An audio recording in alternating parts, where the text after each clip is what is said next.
Buen día, mi nombre es Adriana Hernández, fisioterapeuta ocupacional, y el día de hoy vamos a hablar un poquito sobre lo que es la higiene postural y la manipulación de cara.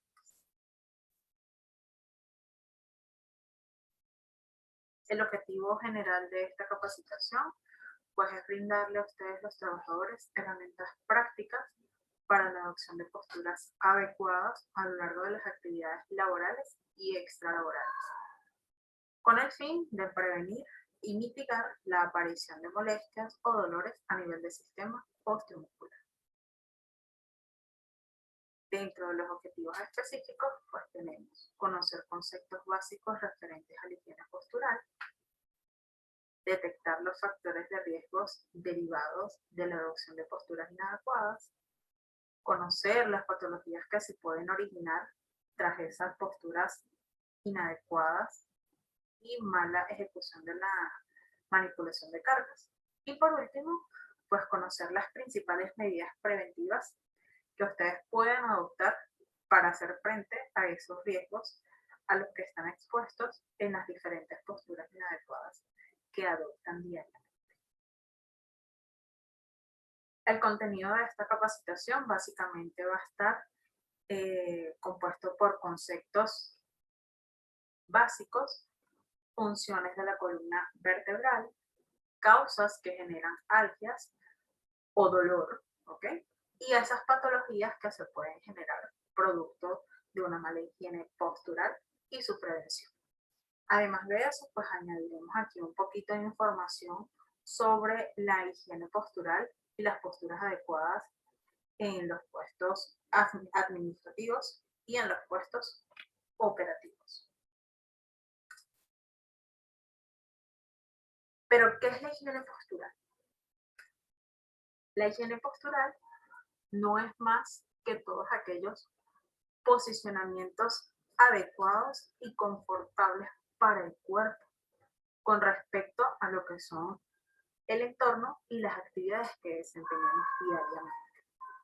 Es decir, hablamos de higiene postural tanto a nivel laboral, ¿okay?, dentro de las actividades que ustedes desarrollan, como en las actividades de la vida diaria, tales como dormir, estar de pie, ¿okay?, todas esas actividades que nosotros realizamos de forma cotidiana.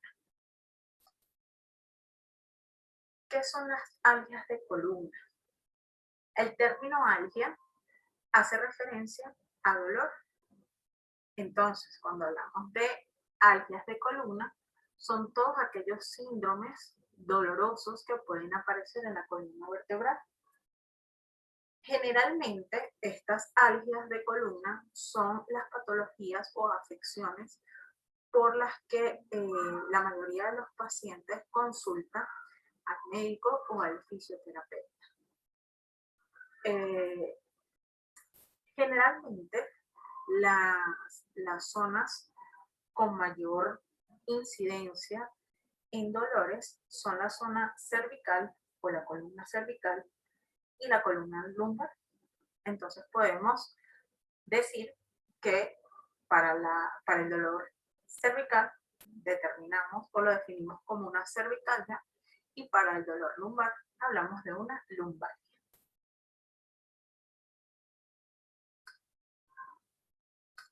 ¿Cuáles son las funciones de la columna vertebral?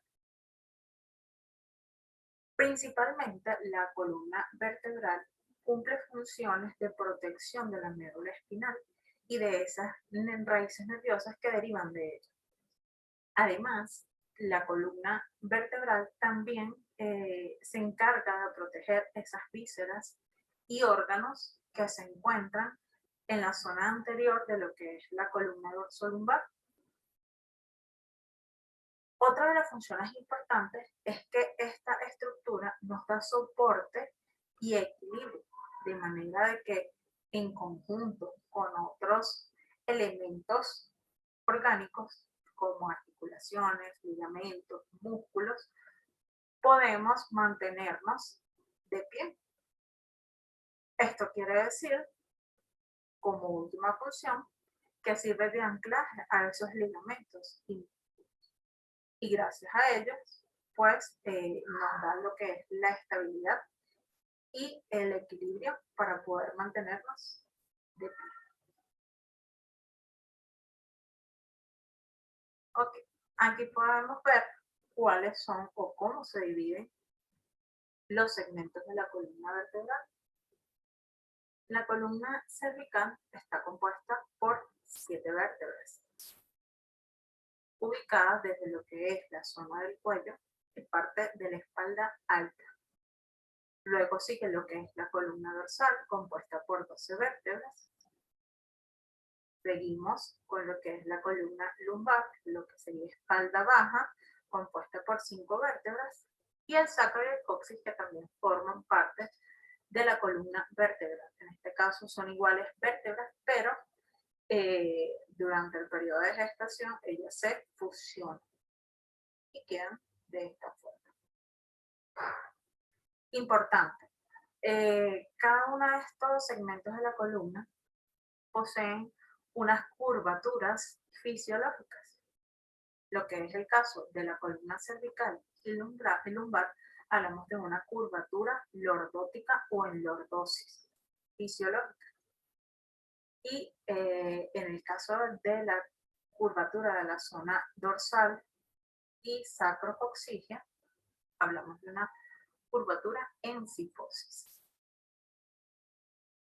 Cuando estas curvaturas se ven aumentadas o disminuidas, hablamos de alguna alteración o alguna patología en esta estructura. Más adelante, pues les explicaré un poquito de cuáles son las más frecuentes.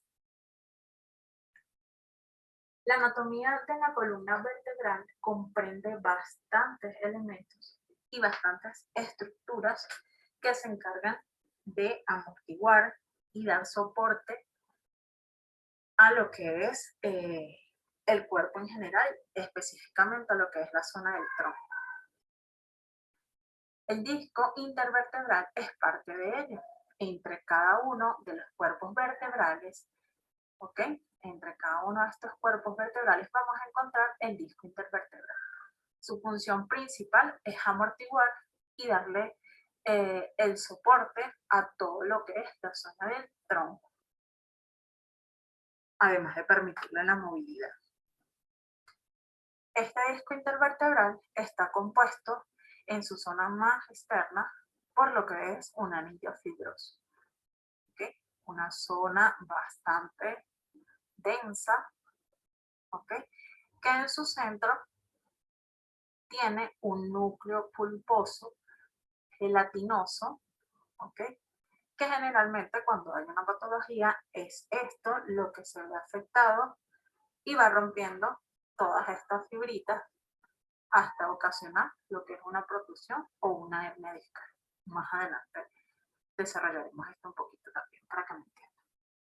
Además de esto, además de lo que es el disco intervertebral, hablamos de que la columna le da protección a lo que es la médula espinal ubicada aquí y a sus raíces nerviosas. Esto es lo que complementa el cuerpo vertebral, que son las apófisis transversas, ¿okay? Y las apófisis espinosas.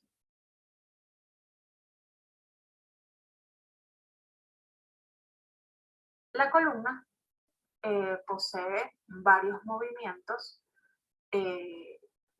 anatómicos o fisiológicos. ¿Okay? El primero de ellos es el movimiento de flexión. El movimiento de flexión es quizás el movimiento que nosotros frecuentemente o que diariamente realizamos más. Cuando nosotros realizamos un movimiento de flexión, que es el que se produce al inclinar el tronco hacia adelante, nuestro núcleo pulposo, ¿verdad? Hacia la zona anterior se va a aplanar, mientras que hacia la zona posterior se va a expandir. Por su parte, el movimiento de extensión es lo contrario, es cuando llevamos el cuerpo hacia atrás. ¿Okay? En este movimiento pasa todo lo contrario. En nuestra zona posterior se aplana el disco intervertebral, mientras que en nuestra zona anterior se va a expandir. Otro de los movimientos que realiza la columna vertebral es la inclinación lateral, tanto derecha como izquierda.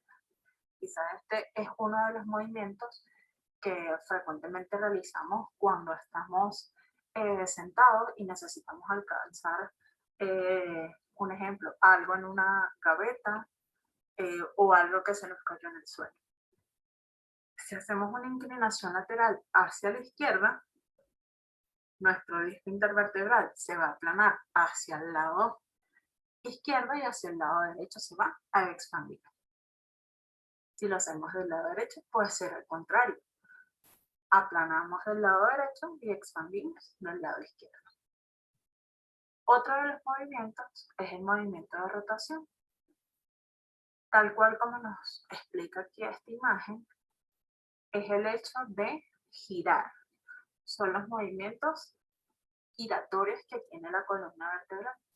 Dentro de estos 4 movimientos que realiza esta estructura, quizás uno de los movimientos repetitivos más perjudiciales para la columna es este. Entonces, lo ideal es evitar este tipo de movimiento, porque hacemos un mayor desgaste en este disco gelatinoso, en esta estructura gelatinosa, que lo que nos da es soporte y amortiguación a todos los movimientos y al peso que recibe de nosotros. ¿Qué es lo ideal entonces? Que nuestro peso se encuentre distribuido de forma equitativa y homogénea en todo el segmento del núcleo y el disco intervertebral, ¿ok? Para que las presiones y las cargas que reciban cada una de las vértebras sea de forma equitativa. Los dolores de columna o las algias de columna van a estar causadas por diferentes tipos de dinámicas, ¿ok? Una de ellas es el de tipo dinámico, mecánico. Las cosas de tipo mecánica hablamos que están dadas por lo que es el estrés. Estrés no solo de lo que es la cantidad de trabajo que se tenga o el estrés diario que tengamos, sino del estrés que soporte esa zona de la columna vertebral. Las sobrecargas, tanto musculares como de peso, que tenga esa columna vertebral. Otra de las causas son las traumáticas, por algún tipo de caída, algún tipo de golpe, algún tipo de accidente que genere alguna lesión a nivel de la columna vertebral. Otra es el sobrepeso, lo que es la obesidad, también puede generar dolor sobre generalmente o frecuentemente lo que es la columna lumbar, que es donde se distribuye la mayor cantidad de peso. Y por último, la práctica de deportes de alto impacto que genere algún tipo de vibración o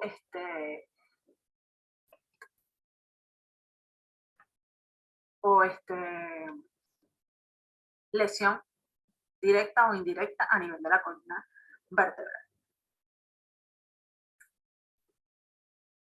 Otra de las causas, pues enfermedades como cuáles, procesos de osteoporosis, ¿ok? Donde hay un desgaste de lo que son los elementos nutritivos que llegan a lo que es el hueso, en este caso a la vértebra, las hernias discales, las más frecuentes, las enfermedades o patologías más frecuentes de la columna vertebral,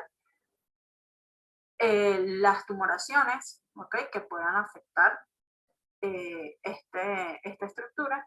Y por último, en el caso de los fumadores, el consumo prolongado o constante de lo que es el tabaco del cigarrillo hace que el flujo sanguíneo que llega a todas estas estructuras o a esta estructura disminuya y por lo tanto este cuerpo vertebral se deshidrate y puedan generar como consecuencia otras patologías, como artrosis, deshidratación del disco. ¿Ok? Aquí tenemos una imagen bastante explícita de lo que es una hernia discal. Como les comentaba anteriormente, la hernia discal es la salida del núcleo pulposo de su sitio de origen. Aquí podemos ver claramente cómo hace una compresión a nivel nerviosa y esto pues genera diversos síntomas.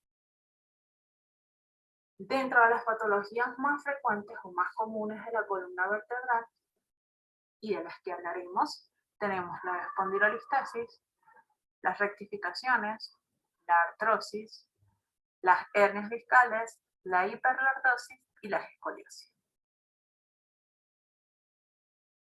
Ok, siguiendo con lo que hablamos de las hernias discales, pues es la salida del núcleo pulposo que se encuentra dentro del disco intervertebral, que puede generar compresiones a nivel nervioso de las raíces nerviosas o de la médula espinal.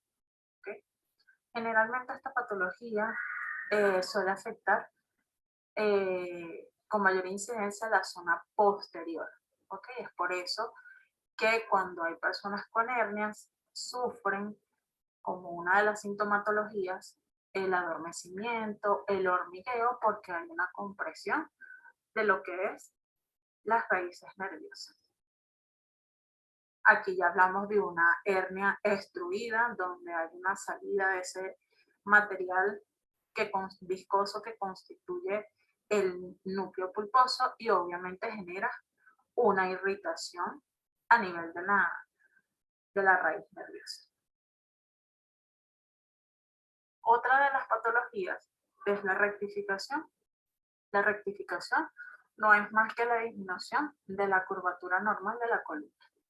Esto puede darse en cualquiera de los segmentos de la columna vertebral, pero frecuentemente o su mayor incidencia está a nivel de lo que es la zona cervical. Y siempre está acompañado de lo que es un síndrome del latigazo cervical, en lo que al generar, vamos a dar el ejemplo de un accidente de tránsito, al generar esta fuerza hacia la parte posterior, al regresar hacia la zona anterior, genera una rectificación automática de lo que es eh, la columna vertebral, ¿okay? Por la fuerza en la que se genera este movimiento. Otra de las patologías es la cifosis o hipercifosis. Aquí sería una curvatura dorsal normal. Cuando hablamos de una cifosis, tenemos un aumento en esta curvatura cifótica. Son aquellas personas que podemos visualizar con una joroba o con los hombros adelantados. Para esto, entonces, o en esta afección, tenemos una total presión sobre lo que es la zona anterior de la columna, mientras que en la zona posterior está expandido ese disco o ese anillo fibroso. La hiperlordosis es un aumento exagerado de la curvatura lumbar.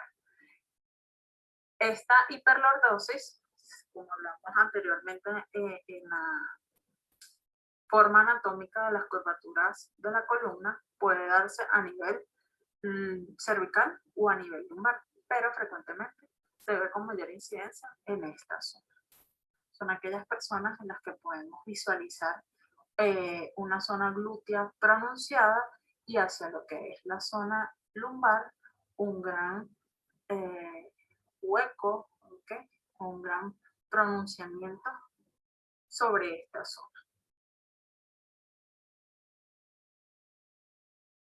Otra de las patologías bastante comunes es la artrosis. Generalmente esta patología es una patología degenerativa que se ve con el paso del tiempo, con el paso de la edad, y no es más que la degeneración de lo que es el núcleo pulposo y el disco intervertebral. Además, podemos también ver también una falta de lo que es la contextura y la densidad del cuerpo vertebral.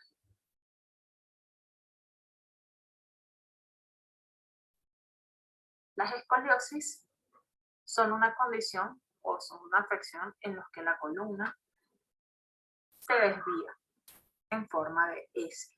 ¿Ok? S o C. Existen varias posibilidades, puede darse solo sobre una zona, ¿ok? O puede ser una zona compuesta a nivel dorsal, a nivel lumbar, ¿ok? Pero generalmente es en forma de S. Aquí existe una compensación muscular evidente, ¿ok? En la persona, y para poder hacer un descarte de ella, el fisioterapeuta o el traumatólogo hace pruebas específicas para poder descartar. Existen dos tipos de escoliosis, lo que es la adquirida, que es la más común por posturas inadecuadas, y la congénita, cuando ya la persona nace con esta afección.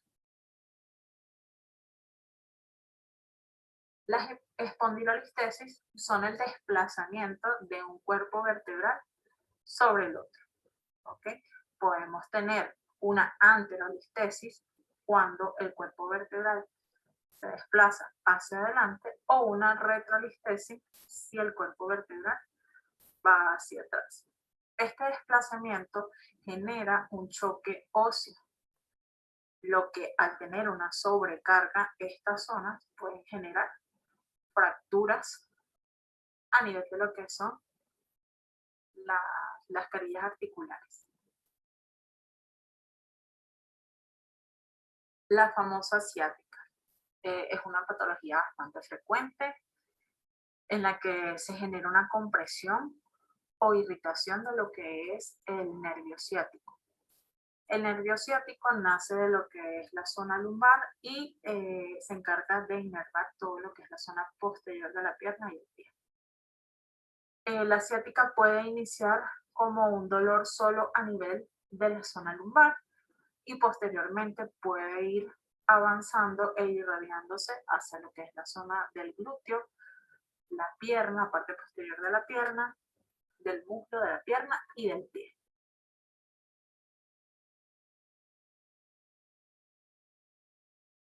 Dentro de los síntomas más frecuentes presentes a nivel de lo que es la columna vertebral, vamos a encontrar evidentemente el dolor en cualquiera de sus segmentos, la presencia de parestesias, que no es más que la sensación de adormecimiento hacia lo que es el recorrido nervioso o una zona en específico, debilidad muscular por la misma limitación funcional a los movimientos o a las actividades que generalmente se hacen, producto del mismo dolor, y por lo tanto la presencia en algunos casos, no en todos, esto va a depender de la patología, que se irradie. Si hay una lesión a nivel cervical, se puede irradiar hacia los miembros superiores, es decir, hacia el brazo, hacia el antebrazo, las manos, los dedos. Y en el caso de los miembros inferiores, si hay una afección a nivel lumbar, hacia lo que son los miembros inferiores. Ok, pasamos entonces a lo que son las técnicas para mantener la higiene postural. Vamos a hablar primero de lo que son las técnicas en los puestos de trabajo operativos. Estas técnicas o esta orientación de la higiene postural en los puestos de trabajo operativos están orientados a cada una de las actividades que se desarrollan en la empresa Gases Unidos. Vamos a comenzar con lo que es la manipulación de los cilindros. Los cilindros que se manejan en Gases Unidos son cilindros altos. Son cilindros que contienen sustancias en su particular peligrosas porque pueden ser inflamables, tales como el acetileno, el propano o el hidrógeno. Y otros porque simplemente está compuesto por unas sustancias combinadas que pueden ser inflamables y en ocasiones producir explosiones, como por ejemplo el oxígeno. Ok, entonces vamos a adentrarnos un poquito en lo que es la manipulación especial de estos cilindros altos. Lo ideal es que estos cilindros o es la manipulación de los cilindros sea utilizando carros o rieles para hacer más segura la manipulación. En casos de que la empresa o el sitio de trabajo no cuenta con estos carros, ¿okay? O rieles que poseen seguridad para que el cilindro no se mueva, no se caiga, es posible utilizar correas, ¿okay? Entre dos personas para poder levantar el cilindro y con ello tener un mejor agarre y evitando de esta forma también algún tipo de accidente con la manipulación de los cilindros. Además de una mejor distribución del peso del mismo. Entonces, ¿cuáles son las recomendaciones para levantar un cilindro a una plataforma, que es el espacio donde las personas que trabajan en el área operativa desarrollan sus actividades? Lo ideal, en primer lugar, es rodar el cilindro a 1 metro de la plataforma.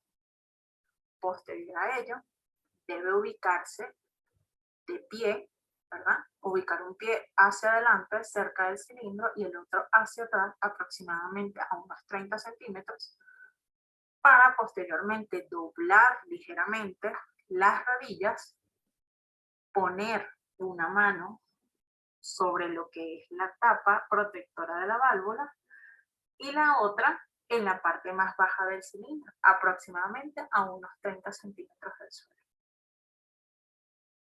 Después de allí, pues lo que hace es inclinar el cilindro hacia el muslo de la pierna, hacia uno de los muslos, ¿ok? Y de una vez, desde allí, lo que hace es levantar el cilindro con las manos que se encuentran más adelante, es decir, la que se ubicó más abajo de la zona del cilindro, y de allí extender ambas piernas para hacer el impulso y de esta manera que el cilindro llegue a la plataforma.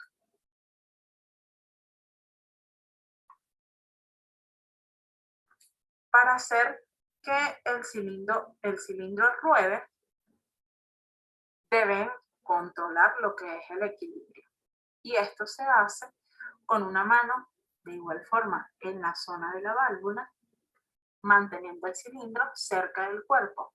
Y de esta forma va a ir situando y rodando una mano sobre la otra para movilizar el cilindro. Para instalar o almacenar un cilindro, debe hacerse siempre de manera estable, sujetándolo a un soporte. En este caso sería al carro o a los rieles. ¿Ok? Es importante no dar la espalda a una botella que se acaba de dejar. Siempre hacerlo de manera de frente para lograr ver en qué estado se encuentra o en qué posición, si está en una posición estable o no, ese cilindro. Para levantar del suelo un cilindro de forma correcta es importante situar los pies, ¿ok? A los lados del sombrerete, doblando las piernas, ¿ok? Y desde allí, ubicando con los brazos estirados, agarrando lo que sería la zona de la válvula protectora, van a hacer el esfuerzo desde la zona de las piernas, manteniendo siempre la espalda recta. El impulso para cualquier tipo de manipulación de carga, en este caso de los cilindros, debe salir de las piernas. Son más fuertes los miembros inferiores para hacer un impulso que hacerlo desde manteniendo la espalda totalmente inclinada.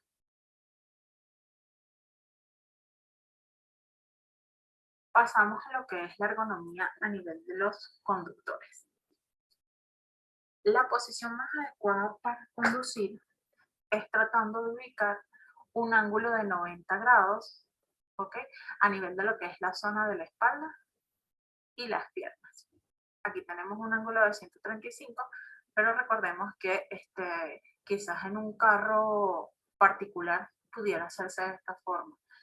En los camiones que ustedes generalmente utilizan, el asiento es un poco más recto y deja que este ángulo sea en un aproximado de 90 grados. Importante que la zona lumbar esté apoyada totalmente de lo que es el asiento. Los pies deben estar apoyados de forma correcta en lo que son los pedales. Puede existir el apoyo de un reposacabezas, ¿ok? Pero lo ideal es mantener una postura totalmente recta. Recomendaciones para los conductores: hacer pausas de recuperación funcional o pausas activas por 10 minutos cada hora, ¿ok? Sobre todo cuando son rutas largas a las que tienen que entregar los cilindros. Hacerse exámenes ocupacionales cada 12 meses o cuando el médico laboral lo considere. Alimentarse balanceadamente con frutas, verduras y constante consumo de agua. Usar sillas ergonómicas con mecanismos de ajuste y amortiguamiento. Esto también es importante para evitar lo que son vibraciones a nivel de lo que es la zona lumbar y todo lo que es el recorrido de la columna vertebral. Y pues también trabajar lo que es la participación en las actividades físicas.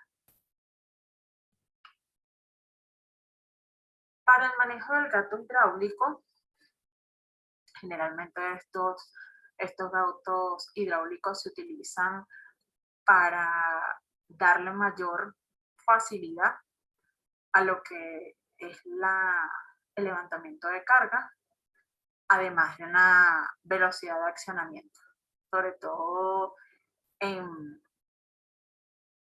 operaciones que requieren de una atención inmediata.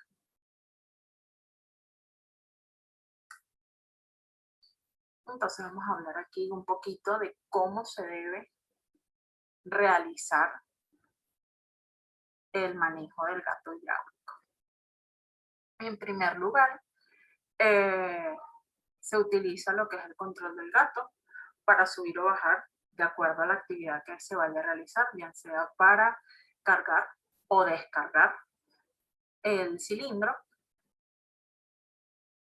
El trabajador debe posicionarse frente al gato hidráulico, ubicando una pierna más adelante que la otra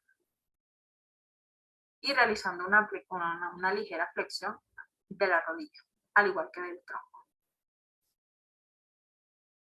Va a alar lo que es la plataforma, se retira la cadena de seguridad y se ubica en su lugar las barras para que se sostengan los cilindros a descargar. Ya ubicadas las barandas de seguridad, se ubica el trabajador de forma lateral al camión para descender la plataforma y realizar la descarga de los cilindros. Otro de los pasos, pues, se realiza la descarga de los cilindros y se dirigen a su lugar de destino. Nuevamente se sube la plataforma con las barandas posicionadas para luego guardarlas y colocar su cadena de seguridad. Ya cerradas las barandas, se procede a llevar a su lugar la plataforma. El trabajador se debe posicionar de frente a la plataforma y con los miembros superiores tomar la misma y dejar caer a medida que se cierra. Por último, pues controlar la ubicación de la plataforma en su posición inicial.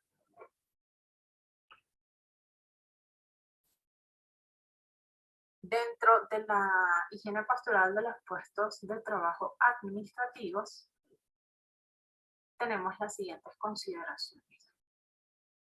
En primer lugar, pues tener una postura totalmente recta, donde exista un apoyo de lo que es la curvatura lumbar, un ángulo de 90 grados a nivel de los codos, ¿okay? Donde hay un apoyo tanto a nivel de la zona del codo como del antebrazo para poder facilitar lo que es la escritura en el teclado, ubicar de forma cercana aquellos instrumentos o aquellas herramientas que utilice con mayor frecuencia, tener un aproximado entre 70 a 75 centímetros de distancia entre lo que es la vista en sus ojos y el monitor,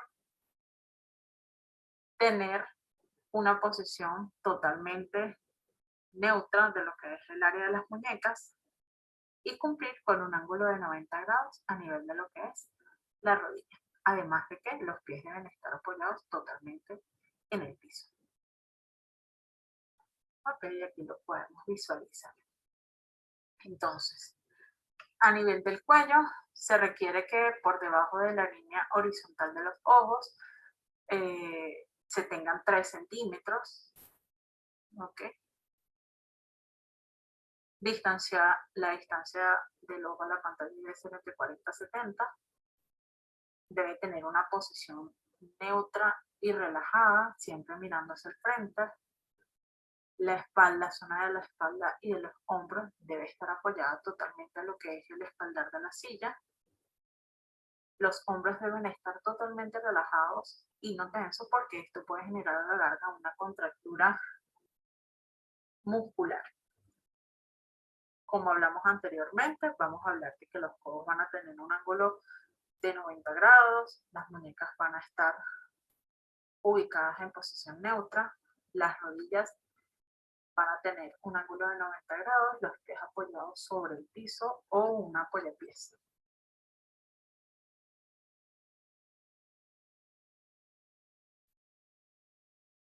Como les comentaba anteriormente, importante distribuir el área de trabajo.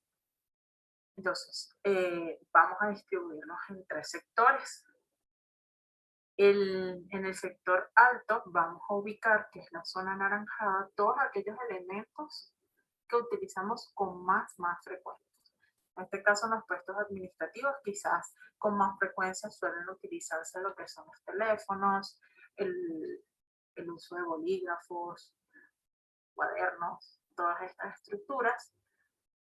En la zona mediana, que vendría siendo la zona azul, podrían ubicar lo que es una calculadora, algún material que deseen visualizar en algún momento. Y por último, hablamos de una frecuencia baja en el uso, quizás alguna regla, algún papel que ya revisaron y tienen que entregar, libros. Entonces, esta sería la distribución del área del trabajo.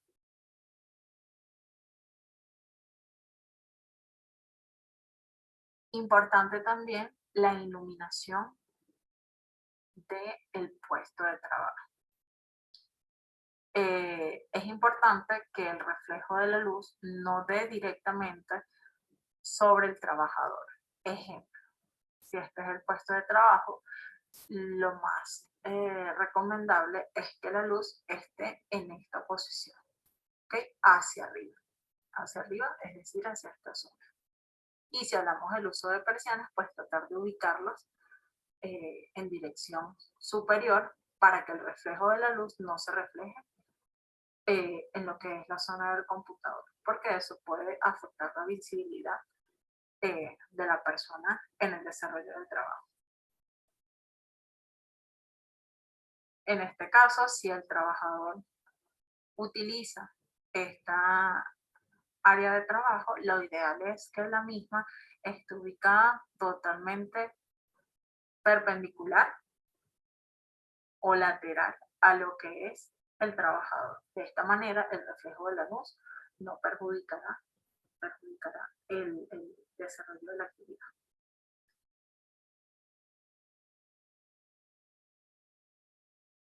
Al dormir, podemos adoptar 3 posiciones. Pero lo ideal dentro de estas tres es el dormir de lado. Cuando dormimos de lado, hacemos que nuestra columna tenga una posición totalmente recta siempre y cuando ubiquemos una almohada entre las piernas que nos va a ayudar a evitar cualquier tipo de presión o lesión a nivel de la zona de las rodillas por el peso que genera una pierna sobre la otra. Importante también que la almohada que utilicemos a nivel de la cabeza sea una almohada que nos permita mantener la zona del cuello totalmente recta y no que quede la cabeza un poco más arriba o muy abajo, porque esto puede generar algún tipo de dolor.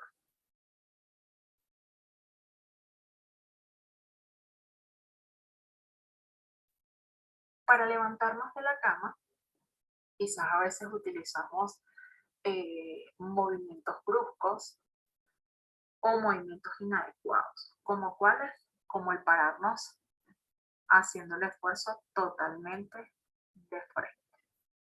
Entonces, lo ideal es, para levantarnos de la cama, ubicarnos de lado, sacar las piernas y hacer el impulso con las manos hasta lograr incorporarnos de manera sentada en la orilla de la cama. Desde allí podemos hacer el impulso para levantarnos. Para acostarnos es totalmente lo contrario. Entonces pasamos de estar sentados en la cama a recostarnos, al estar de lado y ya desde allí podemos colocarnos en la posición boca arriba.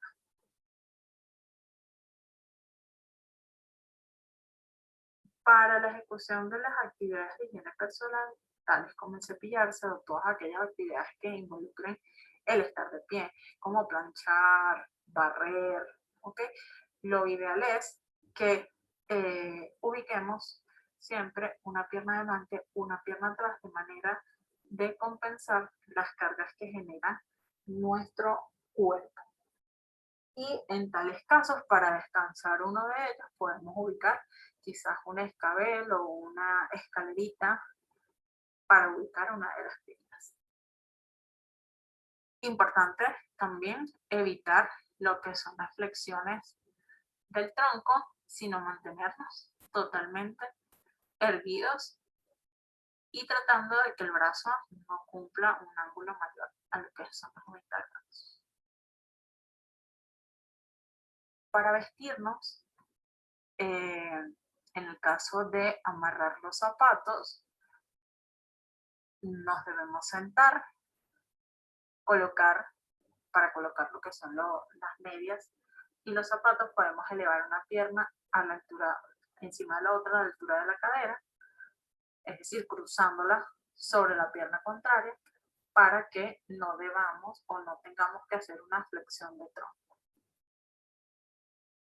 De igual forma, si deseamos amarrarnos los cordones, lo ideal es hacer una flexión de rodillas y una leve flexión del pie para entonces poder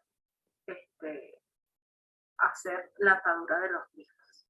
Si no puedes agacharte, otra de las opciones es alcanzar el pie hacia alguna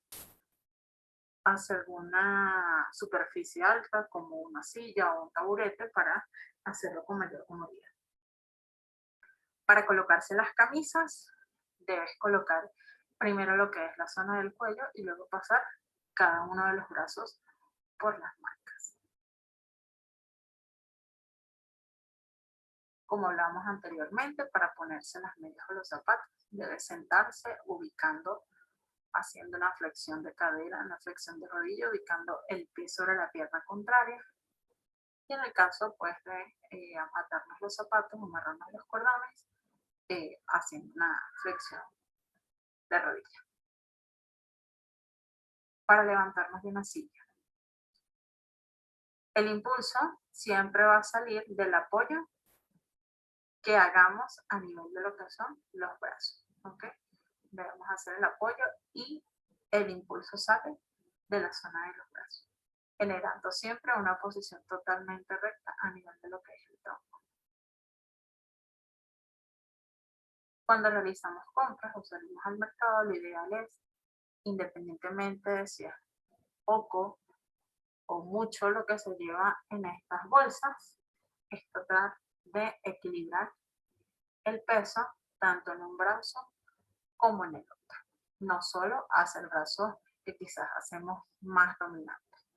Si vamos a usar algún tipo de carrito de mercado, generalmente nosotros llevamos el carrito hacia atrás, estirando el brazo hacia atrás. Pero esta no es la postura correcta. La postura correcta es llevando o empujando el carrito hacia adelante.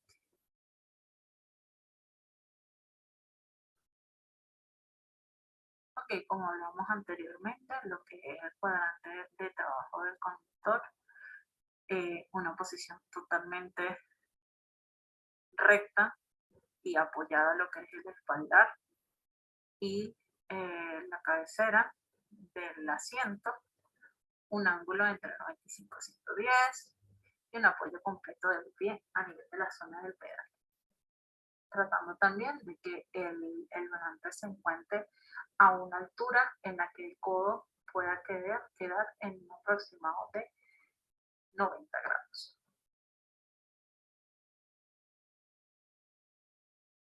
Al organizar algún objeto que se encuentre en alguna superficie alta, lo ideal es que busquemos algún tipo de ayuda, como alguna escalera, algún banquito que nos permita alcanzar de manera más sencilla la superficie en la que deseamos colocar o agarrar algún tipo de objeto. De esta manera evitaremos que este objeto se caiga y si contiene algo líquido se derrame sobre nosotros.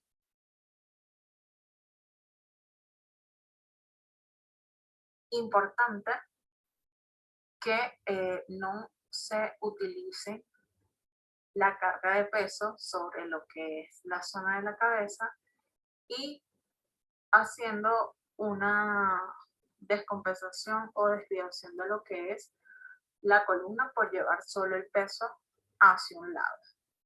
Si deseamos arrastrar o mover algún objeto de gran volumen, es más fuerte el utilizar nuestras piernas para el impulso y la movilización que nuestros brazos.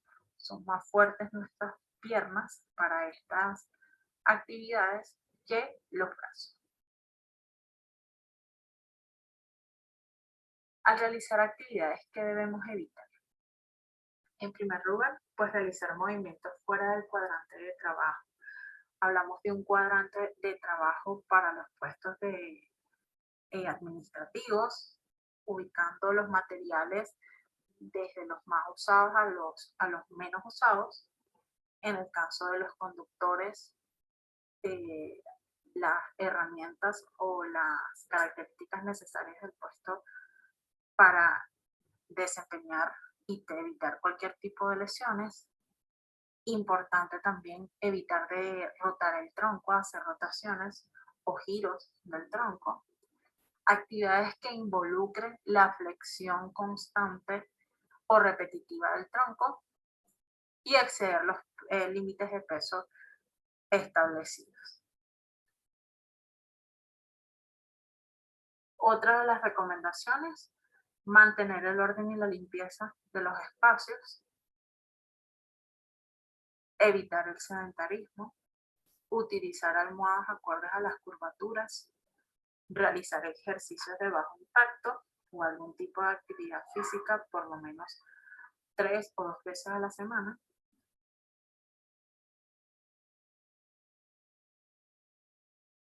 Evitar lo que son las adopción de malas posturas y manipulación de cargas de forma inadecuada, ya que en muchos casos, pues estas malas manipulaciones son las que van a generar una fatiga física, muscular y obviamente lesiones en nuestra espalda. Quizás no de forma inmediata, pero sí de forma progresiva. Evitar el sedentarismo, utilizar almohadas acordes a la escrutatura y evitar realizar algún tipo de deporte de alto impacto que pueda generar algún tipo de lesión. Ok, y por aquí entonces les traigo un video donde podemos visualizar algunas de las cosas que frecuentemente o en nuestra vida diaria y laboral realizamos y debemos mejorar. Este es nuestro amigo Napo, bastante explícita esta idea de ergonomía, sobre todo cuando hacemos lo que son las manipulaciones de carga.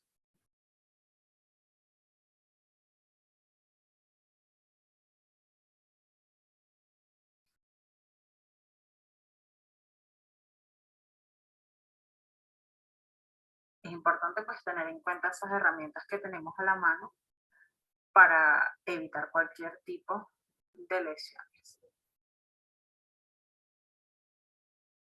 Otro punto importante es en este caso en lo que son los puestos de trabajo administrativos, la espalda, lo que es la zona baja, la espalda, la zona lumbar y la zona cervical quizás son las que más, más frecuentemente se ven afectadas.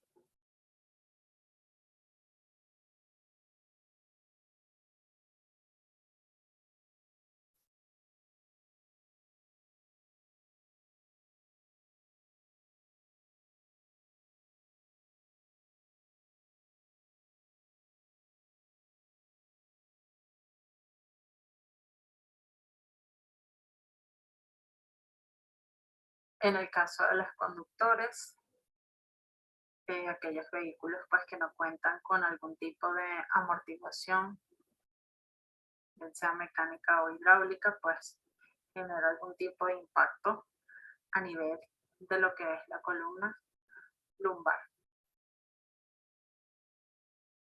Como les digo, son molestias o dolores que quizás no se evidencian de una vez, sino con el paso del tiempo.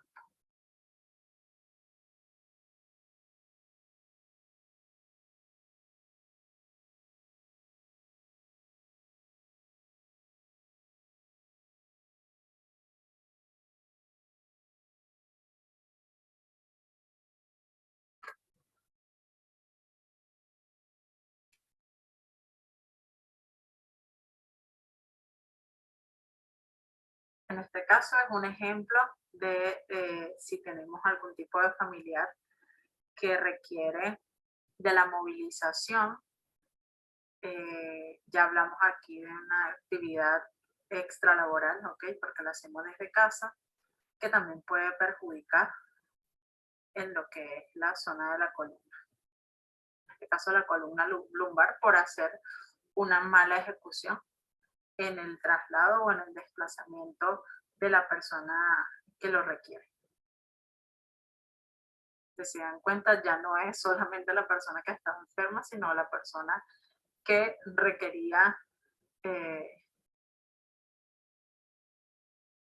de la ayuda también se ve afectada.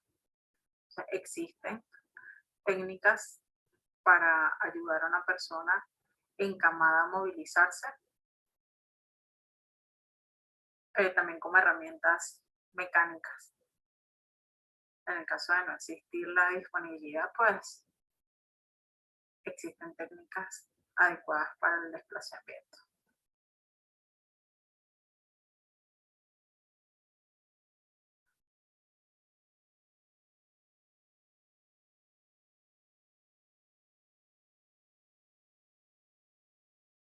A veces creemos que somos muy fuertes y podemos con el peso de la persona y efectivamente lo que hacemos es lesionar.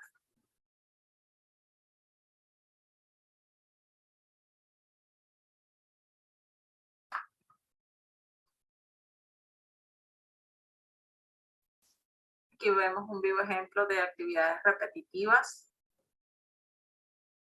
en este caso en rotaciones del tronco, inclinaciones laterales,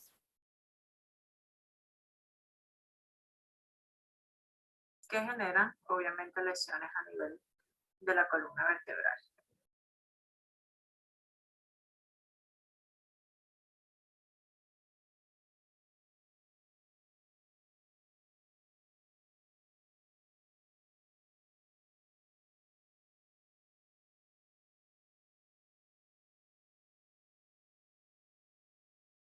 Bueno, y este es un vivo ejemplo de lo que es algunas de las actividades que realizamos en casa. Esto del videojuego también puede ser con el uso del teléfono y las posturas que adoptamos cuando estamos en un mueble o en la cama.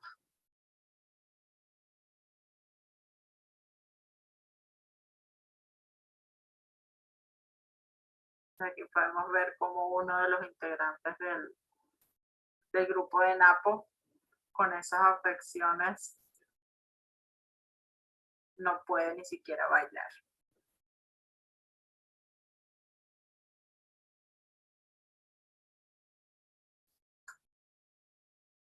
Bueno, espero que les haya gustado esta capacitación, haciéndoles un recordatorio que una postura correcta es la mejor forma de mantener una columna saludable.